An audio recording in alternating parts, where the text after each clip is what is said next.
আমরা শান্তি চাই। রাজ্য মহিলা কমিশনের চেয়ারপারসনের কাছে আর্জি মহিলাদের। পুলিশ আছে তাই একটু ভরসা পাচ্ছি, কিন্তু আজ নয় কাল তো পুলিশ চলে যাবে, তখন কি হবে? এই আতঙ্কই এখন তারা করছে মোথাবাড়ির গ্রামগুলিতে। পুলিশের ভূমিকা নিয়ে কোনো ক্ষোভ নেই কোনো পক্ষের। ঘটনার 6 দিন পর রাজ্য মহিলা কমিশনের চেয়ারপারসন লীনা গঙ্গোপাধ্যায় সহ 3 সদস্যের একটি দল মোথাবাড়ি পরিদর্শনে আসেন। মোথাবাড়ির ক্ষতিগ্রস্ত 4টি গ্রাম পরিদর্শন করে কথা বলেন উভয় পক্ষের মহিলাদের সঙ্গে। পুলিশের ভূমিকা নিয়েও প্রশ্ন করেন মহিলাদের। তবে প্রতিটি গ্রামের উভয় পক্ষের মহিলারা পুলিশের ভূমিকা নিয়ে সন্তোষ প্রকাশ করেন। ঘটনার পর পরিবারের পুরুষদেরকে পুলিশ মারধর করার পর অনেকেই তুলে নিয়ে গেছে, অনেককেই অকারণে পুলিশ তুলে নিয়ে গিয়েছে বলে অভিযোগ করেন মহিলারা। বাসন্তী রায় বলেন, এর আগে কোনোদিন এমন ঘটনা এলাকায় ঘটেনি। আমরা শান্তি চাই, আপাতত পুলিশ আছে তাই কিছুটা হলেও আতঙ্ক কেটেছে। পুলিশ উঠে গেলে আবার কি হবে এই নিয়ে আতঙ্ক রয়েছে সাধারণ মানুষ। আমি তো কোনো পার্টির প্রতিনিধি হয়ে আসিনি। উইমেন্স কমিশন একেবারেই নিরপেক্ষ একটা সংগঠন, একটা বডি, যারা মহিলাদের উপর অ্যাট্রোসিটি হলে সামনে এসে দাঁড়ায়।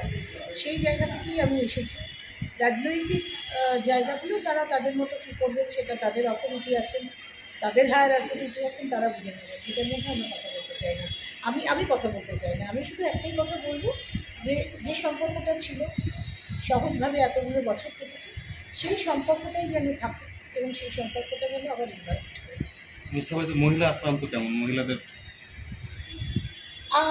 মহিলা আক্রান্ত বলবো না, ঘরবাড়ি আক্রান্ত কি যদি বলেন সেটা একটা আছে। অনেকের মহিলারা আতঙ্কে আছেন কারণ অনেকের বাড়ির পুরুষরা বাড়িতে থাকেন না, সেটা একটা কারণ। আতঙ্ক তো হতেই পারে। আমি আমার বাচ্চা নিয়ে দেখুন, আমি আবার আর একটা কথা বলছি যে এটা হিন্দু মুসলমান হতে হবে এমন তো নয়। আমার পাড়ায় যদি কোনো ঝামেলা হয়, সেখানে যদি আমার সমসম্প্রদায়েরও কেউ ঝামেলা করে, আমি তো ভয় পাবো, উল্টোটাও সত্যি। তো আমি ঝামেলাটাকে গুরুত্ব দিতে চাই যে ঝামেলাটা যাতে না হয়, সেটা যে করুক আর না করুক। আমরা বারবারই ধর্মের কথা তুলে এই ডিভিশনটা করতে চাই না। এটা আমার নিজের ব্যক্তিগতভাবেও পছন্দ নয়। মানে যে গণ্ডগোল করে সে গণ্ডগোল করার লোক, সেই জন্যই করেছে। সে যে কোনো ধর্মেরই হতে পারে। আপনি মনে করেন যে সেন্ট্রাল ফোর্স প্রয়োজন আছে ওখানে?